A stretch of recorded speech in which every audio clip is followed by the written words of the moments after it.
Hello everyone, welcome to our channel. आप लोगों में से बहुत सारे लोगों की रिक्वेस्ट आ रही थी कि यूपी पीजीटी सोशियोलॉजी के लिए एक बुक लिस्ट बताई जाए। तो आज की ये वीडियो उसी से रिलेटेड होने वाली है।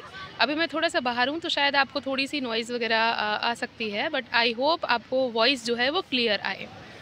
तो अगर आपने यूपी पीजीटी का सिलेबस देखा है तो उसमें जो मोस्ट ऑफ द टॉपिक हैं वो बेसिक कॉन्सेप्ट से रिलेटेड हैं, लाइक कि व्हाट इज़ सोशियोलॉजी, उसकी विषय वस्तु क्या है, उसके संप्रदाय कौन कौन से हैं, उसमें विवाह, परिवार, नातेदारी वगैरह वगैरह, और फिर ग्रामीण समाज के बारे में कुछ कुछ चीज़ें हैं, भारतीय सामाजिक समस्याएँ क्या क्या हैं, जैसे मद्यपान है, वेश्यावृत्ति है। तो इनसे रिलेटेड सारे टॉपिक्स जो हैं आपके सिलेबस में मेंशन है। तो कुल मिला के बेसिक कॉन्सेप्ट्स हैं, उसके साथ में थिंकर्स आपके हैं, और उसके साथ में सोशल प्रॉब्लम्स, जो इंडियन सोशल प्रॉब्लम्स हैं उनके बारे में पूरे सिलेबस में मेंशन है। तो उसी को ध्यान में रखते हुए मैं आपको बुक लिस्ट सजेस्ट करूंगी।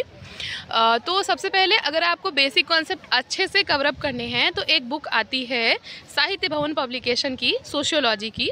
उसका लिंक मैं यहाँ पे डाल दूंगी, आप उसको परचेस कर सकते हैं। ऑनलाइन भी मिल जाएगी, अगर आप मार्केट से ख़रीदना चाहते हैं तो ऑफलाइन भी मिल जाएगी। तो साहित्य भवन पब्लिकेशन की जो बुक है उसमें आपके काफ़ी सारी चीज़ें जो है इसमें उन्होंने बहुत बढ़िया तरीके से कवर अप की हुई हैं। आपका थिंकर्स है, और थिंकर्स का बहुत ज़्यादा पोर्शन नहीं है उसमें, थोड़ा सा ही दिया हुआ है, लेकिन फ़िलहाल एक प्लस पॉइंट कह सकते हैं। बाकी बेसिक कॉन्सेप्ट्स आपका पूरा तैयार हो जाएगा। अगर आपको वो थोड़ा सा कॉस्टली लग रही है या थोड़ा सा उसको लग रहा है कि पढ़ना थोड़ा सा लेंदी हो रहा है, तो शॉर्ट में आप ए.के. तिवारी की एक बुक आती है सोशियोलॉजी की, उसको आप चाहें तो परचेस कर सकते हैं। मैं वीडियो में लिंक दे दूँगी बुक्स का। तो ये दो बुक्स हो गई बेसिक कॉन्सेप्ट्स के लिए। अगर आपको बिल्कुल भी सोशियोलॉजी नहीं आ रही है और आप बिल्कुल शुरू से शुरू करना चाहते हैं तो मैं आपको सजेस्ट करूंगी कि आप एनसीईआरटी के सोशियोलॉजी को ज़रूर पढ़ें। और एनसीईआरटी की बुक्स आप चाहें तो परचेस कर सकते हैं, या फिर मैंने उनका पीडीएफ भी टेलीग्राम पे भेजा हुआ है। बुक्स अगर आप कहेंगे तो मैं उनका लिंक दे दूँगी। इसके अलावा अगर आप एनसीईआरटी आपके पास नहीं है तो आप क्या कर सकते हैं, 12th लेवल की कोई सोशियोलॉजी की एक किताब, जैसे मैंने अपनी तैयारी के टाइम पे मेरे पास 12th में सोशियोलॉजी थी, मैंने उसको अच्छे से पढ़ा था। क्योंकि उसमें ना जो डेफिनेशंस होती हैं काफ़ी सारे डेफिनेशंस होते हैं जो वहाँ से वो लोग पूछ लेते हैं। तो आपको 12th लेवल की जो सोशियोलॉजी है वो एक बार देख लेनी है, क्योंकि आपको पढ़ाना जो है वो एटलीस्ट इंटर क्लास के लोगों को ही पढ़ाना है। तो आपको 12th लेवल की जो सोशियोलॉजी की बुक है वो यूपी की, उसको आपको एक बार देख लेना है। अगर आपके पास है तो बहुत अच्छी बात है, नहीं तो फिर मैं देखूंगी अगर ऑनलाइन मिल रही होगी तो मैं उसका लिंक आपको यहाँ पे वीडियो में डाल दूँगी। तो ये चीज़ हो गई। अब बेसिक कॉन्सेप्ट आपके तैयार हो गए, फिर थिंकर्स किससे तैयार करें। तो थिंकर्स के लिए एक एस.एल. दोशी जैन की आती है, एस.एल. दोशी पी.सी. जैन, इनकी एक बुक है मुख्य समाजशास्त्रीय विचारक करके, उसका भी लिंक मैं इधर डाल दूंगी।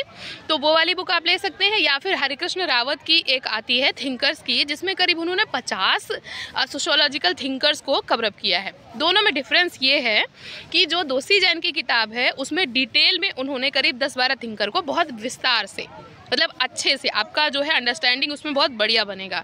उससे आपकी पीजीटी भी तक कवर अप होगी, यूपीएचएससी के लिए तैयारी कर रहे हैं तो वो भी आपका तैयार हो जाएगा, और साथ में आपकी जो भी एनटीए नेट या जो भी अगर कोई और एग्ज़ाम की तैयारी कर रहे हैं तो वो भी उससे आपका अच्छे से कवर अप होगा। तो जो दोशी जैन की है तो उसमें कह सकते हैं कि पुस्तक में गहराई बहुत है, मतलब आपको उसमें अंडरस्टैंडिंग आपकी बहुत अच्छी डेवलप होने वाली है। जो हरिकृष्ण रावत की है उसको आप कह सकते हैं कि शॉर्ट टाइम में रिवीजन के लिए, क्योंकि उसमें करीब 50 से ज़्यादा थिंकर्स दिए हैं, तो छोटा छोटा उनके बारे में जो उनके की टर्म्स हैं, मेजर कॉन्सेप्ट्स हैं, उनके बारे में उसमें दिया हुआ है। तो वो वाली बुक भी ठीक है अगर पीजीटी के पॉइंट ऑफ व्यू से देखें, क्योंकि इसमें basically one liner points type questions कई बार पूछे जाते हैं, तो वो वाली किताब भी ठीक है। तो दोनों के लिंक मैं यहाँ पर डाल दूँगी। थिंकर्स का पोर्शन आपका हो गया। उसके बाद फिर आपका अगर आप देखना चाहें तो एक आती है सोशियोलॉजिकल, क्या बोलेंगे, समाजशास्त्रीय विश्वकोश, हरिकृष्ण रावत की ही है, तो उसको आप परचेस कर सकते हैं। भारतीय सामाजिक समस्याओं वाले पोर्शन के लिए आप राम आहूजा की एक पुस्तक आती है, भारतीय सामाजिक समस्याएं, वो ले सकते हैं। उसमें उन्होंने बहुत अच्छे से चीज़ें बताई हुई हैं, वहाँ से भी ठीक ठाक आपकी तैयारी हो जाएगी। और भारतीय समाज, जो भारतीय सामाजिक संरचना है, उसका संगठन है, उसके लिए भी एक राम आहूजा की पुस्तक आती है, उसको आप परचेस कर सकते हैं। या फिर एक साहित्य भवन पब्लिकेशन की बीए लेवल की बुक आती है, इंडियन सोसाइटी करके है, चाहें तो आप उसको परचेस कर सकते हैं। तो वहाँ से भी आपके ये वाले दोनों पोर्शन जो है आपके अच्छे से तैयार हो जाएंगे। आप लोगों में से काफ़ी सारे लोग पूछ रहे थे कि प्रैक्टिस सेट कौन सा लेना है। तो प्रैक्टिस सेट एक तो आपको PYQ के लिए घटना चक्र का लेना है, क्योंकि उसमें आपके GIC और PGT दोनों के कवरअप हो जाएंगे। साथ में उन्होंने नेट का वन लाइनर में दे रखा होता है, तो वो ले लेना है। यूथ कंपटीशन की एक आती है जिसमें आपको बहुत सारे क्वेश्चन पेपर मिल जाएंगे सोशियोलॉजी के, तो वो चाहें तो ले सकते हैं। वो वाली बुक भी ठीक है, थोड़ा सा उसमें आंसर कहीं कहीं पे मिसप्रिंट हुए हैं, बट आप उनको मेरे ग्रुप में भेज सकते हैं। वहाँ पे काफ़ी सारे स्टूडेंट्स हैं, मैं भी हूँ, तो वहाँ पे आपके जो है डाउट्स वगैरह क्लियर हो जाएंगे, तो वो कोई टेंशन की बात नहीं है। तो ये दोनों ले सकते हैं। इसके अलावा एक न्यू प्रैक्टिस बुक भी आई है, मैं उसका लिंक इधर डाल दूँगी। उसमें शायद 15 प्रैक्टिस सेट या कुछ ऐसे दे रखे हैं। अभी मैंने उसको फ्लिपकार्ट पे देखा था, तो वो ले सकते हैं, वो न्यू है।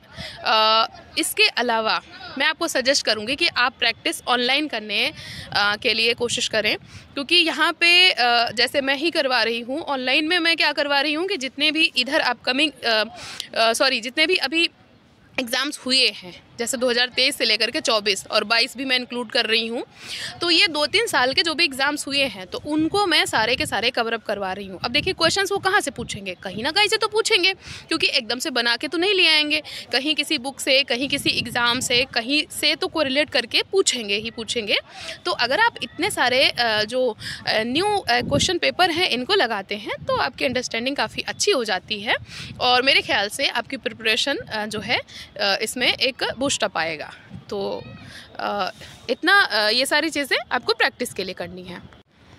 इसके अलावा अगर आप थोड़ा सा एक्स्ट्रा कर सकते हैं, तो मैं आपको सजेस्ट करूंगी कि आप NTA नेट के जो प्रीवियस ईयर के क्वेश्चन पेपर हैं उनको लगा लीजिए, तो वहाँ से भी आपको काफ़ी हेल्प मिलने वाली है, क्योंकि वहाँ से भी आपके क्वेश्चन एक स्टैंडर्ड टाइप के मिलते हैं और बढ़िया से आपकी तैयारी जो है वहाँ से हो सकती है। मैंने PGT का कंप्लीट कोर्स जो है YouTube पे डाल रखा है। आपको उनको सभी को अच्छे से एक एक करके देखना है। नोट्स आपको अलग से बनाने की ज़रूरत नहीं है, क्योंकि इसके सारे के सारे नोट्स मैंने टेलीग्राम पे बिल्कुल फ्री ऑफ कॉस्ट उस पर अपलोड कर रखे हैं, तो आपको उनको पढ़ना है। इसके अलावा इन सारी वीडियोज़ से रिलेटेड जितने भी क्वेश्चंस बनते हैं, जो भी इम्पोर्टेंट क्वेश्चंस हैं जो कि अपकमिंग एग्ज़ाम्स में पूछे जा सकते हैं, वो सारे के सारे मैंने पहले से ही 1000 क्वेश्चन सीरीज़ PGT की जो मैंने एक सीरीज़ बनाई थी, प्लेलिस्ट में आपको मिल जाएगी, उस पर मैंने बना रखा है। तो आप उसको अच्छे से देखिए, तो वहाँ से आपका जो है ये सारी चीज़ें अच्छे से तैयार हो जाएंगी। तो आपका क्वेश्चंस भी हो जाएगा और आपका फुल सिलेबस भी कवरअप हो जाएगा, और साथ में आपको नोट्स भी टेलीग्राम पे मैंने अपलोड कर रखे हैं PGT GIC नोट्स के नाम से। वहाँ पे PDF में आपको जब आप जाएंगे फाइल सेक्शन में, तो वहाँ पे आपको मिल जाएगा। तो ये चीज़ें आपको एडिशनल में करनी है, और कोशिश करनी है कि डेफिनीशंस जो है वहाँ पे आपको बिल्कुल कंफ्यूज नहीं होना। अगर कन्फ्यूज़न हो रही है तो कोई की टर्म पकड़ते चलिए, हर थिंकर का एक कोई की टर्म पकड़ लिया, तो ऐसे ऐसे करके आपको जो है डेफिनेशन वगैरह तैयार करनी है, और उसमें आपको अपना जो अंडरस्टैंडिंग है वो अच्छे से बना के रखनी है। और फिर टाइम टेबल वगैरह के बारे में मैंने आपको पहले से ही बता दिया है, प्रिपरेशन स्ट्रेटजी मैंने शेयर कर दी है UPPGT की, तो उसको फॉलो करना है। और जो भी स्ट्रेटजी आपको बनानी है, जो भी टाइम टेबल आपको बनाना है, उसको कंटिन्यू रखना है, मतलब उसको फॉलोअप करना है, उसको अच्छे से रेगुलर करते रहना है। तो ये चीज़ें हैं, और ऐसे ही अपनी पढ़ाई को कंटिन्यू रखना है। तो आई होप आपका जो बुक से रिलेटेड क्वेरीज थी वो यहाँ पर सॉल्व हो गई होंगी इस वीडियो के माध्यम से। अगर कोई और डाउट्स हैं आपके, कोई और क्वेश्चंस हैं, कुछ चीज़ें नहीं समझ आ रही हैं, कोई आपके कोई चीज़ है, तो उसमें आप कमेंट सेक्शन में जो है मुझसे पूछ सकते हैं। तो ऐसे ही पढ़ते रहिए, अपने गोल की तरफ आगे बढ़ते रहिए। वीडियो देखने के लिए थैंक यू सो मच।